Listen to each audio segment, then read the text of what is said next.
So today we are going beyond awareness. We are confronting one of the most defining challenges of our generation: how manage environmental management, technology, industrialization as the world grows. In the studio, my name is MC Fresh, and the studios I have one lady of integrity and the man of substance. I would love to welcome to them, and you introduce yourself to the viewers and you proceed. Hello everyone, my name is Owen Manuel Ocha. I am delighted to be here. Hello everyone, my name is Mary Bridget and I'm so excited to be part of this discussion. So thank you very much, Ocha Emmanuel and Bridget Kiria and Mary. We are living in the time where countries are pushing hard for industrialization, technology. There's a stress, but there's a stress. The world is also undergoing of high temperature rises. There's too much rainfall, floods. There's all these late caused by maybe poor management of environment and maybe foregoing those that are supposed to be done.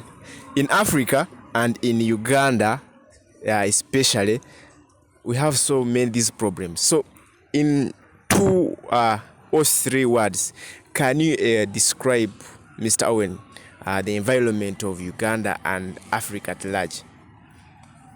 Thank you very much. The environment of Uganda is actually, it changes throughout the years. This year, we might actually expect the rain to come first, or like sunshine, then like, because there's a point where would have different minds, or would have the same minds of the environment of Mr. Mrs. Kiria Bridget, many countries in Africa are pursuing rapid industrialization. So, in your view, is this ambition compatible with strong environment management? Thank you very much. The industrialization has taken Africa by, let me say, surprise. Not surprise really, because everybody is running to open up industries in their country. But the problem is not all stakeholders are ensuring proper industrialization. You may find someone in some countries, actually in most African countries, there are so many industries that are having improper waste management, and some of them release fumes into the atmosphere in the night so that they don't pay taxes for their waste management. And the policies are there in writing, and you may find not all of them are implemented. The environment is really at stake in as far as African industrialization are concerned. Yeah. Thank you very much. So this goes to Owen with this conversation over here. So how can the policymakers balance economic growth with environmental preservation, maybe without forcing to suffer either this side of economic development or the other side of environmental management? How can policymakers maybe balance and make sure that environment is preserved, but also economic growth is going? Well, thank you very much. We should look at the importance of economic growth, how it boosts revenue, and how it is not only beneficial to the government but to us the people. So setting up the policies to ensure that we protect the environment and also have us cared for in terms of the foods and in terms of the health. It is quite hard, but it is also possible in a way that we are supposed to make sure that, for example, if we are dealing with the factories, we should have a kind of situation where the factories are able to properly dump their wastes they should have a pit where they actually dump their wastes, not go and dump their wastes in the water bodies or in places that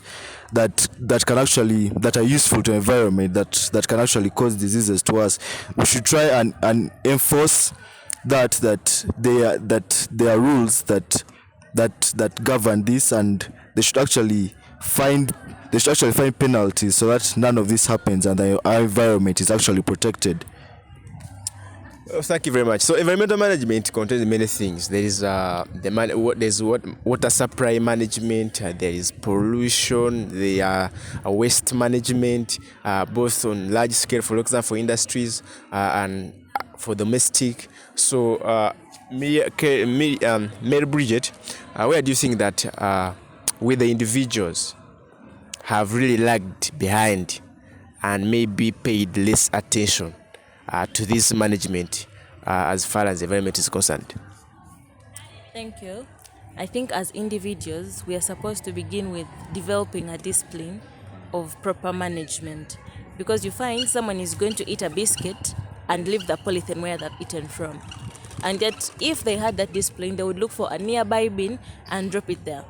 Like, it's just part of us. Like, we have grown up with a culture that we dump everything wherever we want. So even when industries are doing such things, we don't really bother. Because if every single individual, wherever they are, cared about the environment and knew, if I throw here a plastic, this is not good. If I did this, it's going to harm the environment, then it would be a lot more different. Okay.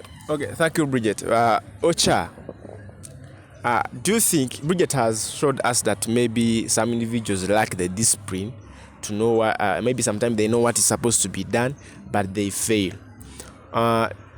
We have environmental management authorities. For example, in Uganda here, we have NEMA, and we have more which are worldwide. So do you think these authorities and policymakers and implementers have done enough for civic education, and how should citizens keep the environment clean? How should citizens manage the environment and maybe promote good environment and climate change, sir? Well, for starters, I don't think they have actually reached out to most or every community.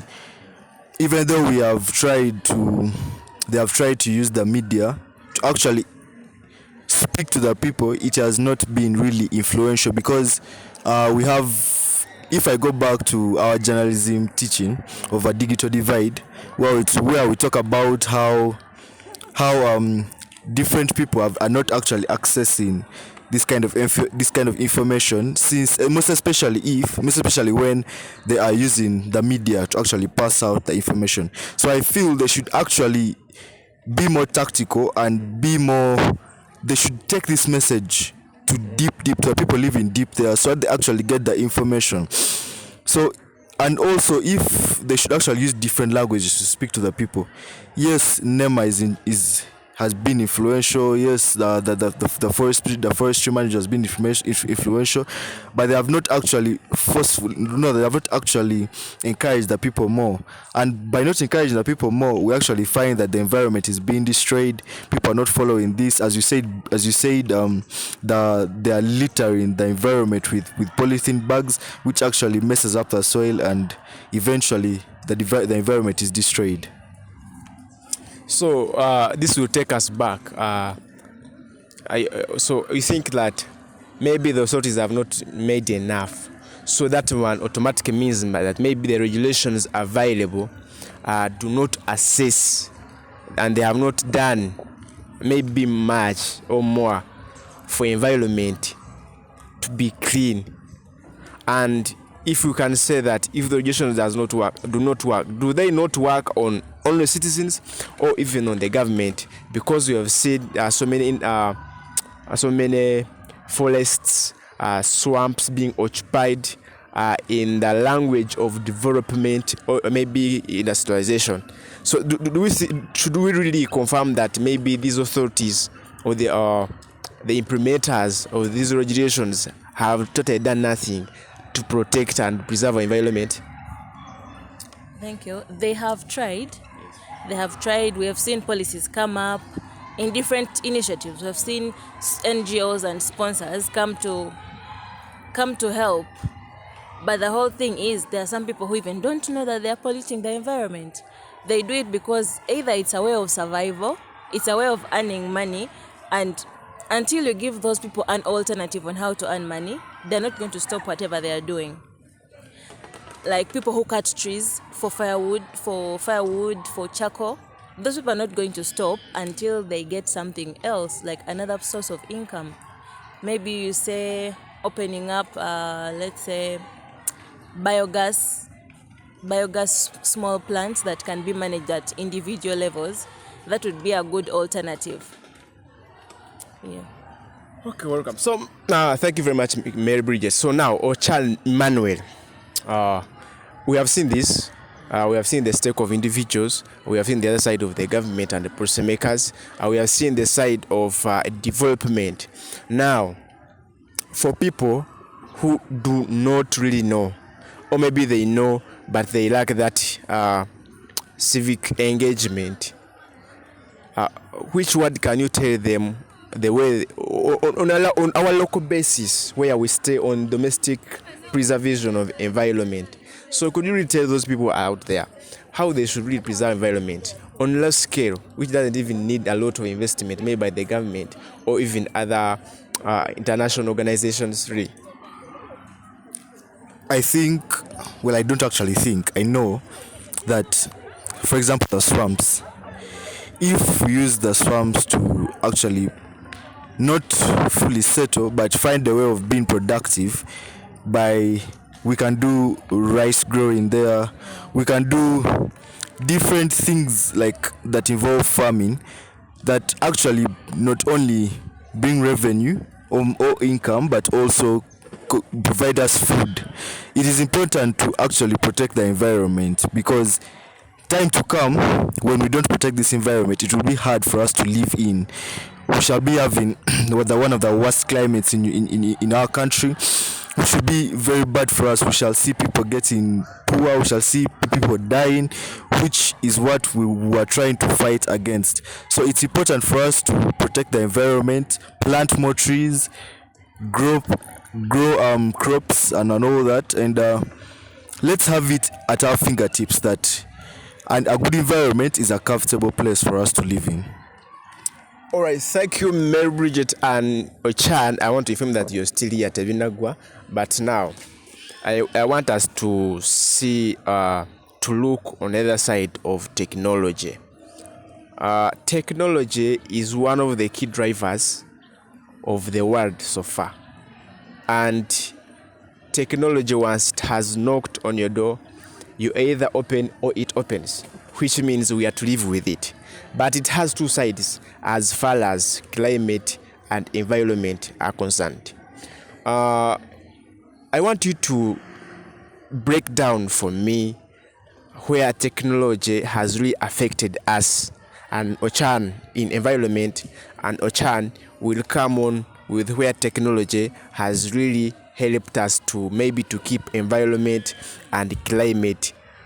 Then we're going to have a debate there.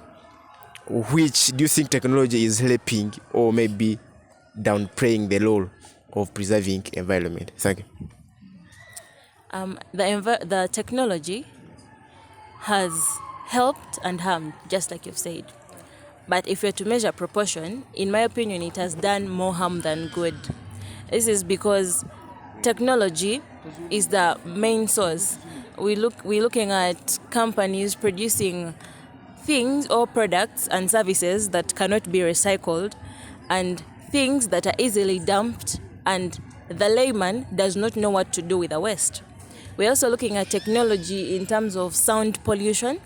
We're looking at cars, the fumes. It's all technology driven, that without any other option, in as much as we're living with technology, we don't yet know how to use it to benefit us very well. And even as we are trying, we are looking more on the side of profit making.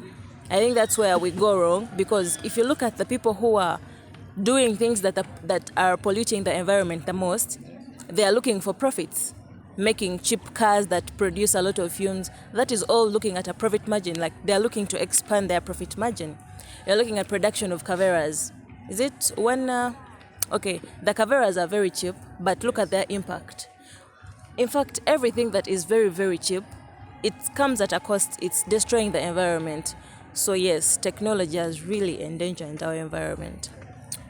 Okay, all right, sir. Mr. Owen, who, as we have already talked about technology, you know what it means. It is here to stay. We need it. and it has already been part of our life in whatever we are doing. But we have environment to preserve. We have climate to preserve, because these are the natural. These are the nature. This is the nature we cannot live with, even if there is technology. So, in your view, do you think that real technology anywhere has helped?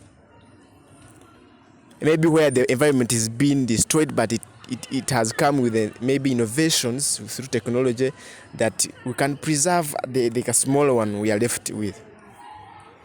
First of all, I'm going to say technology has highly contributed to the development of a country.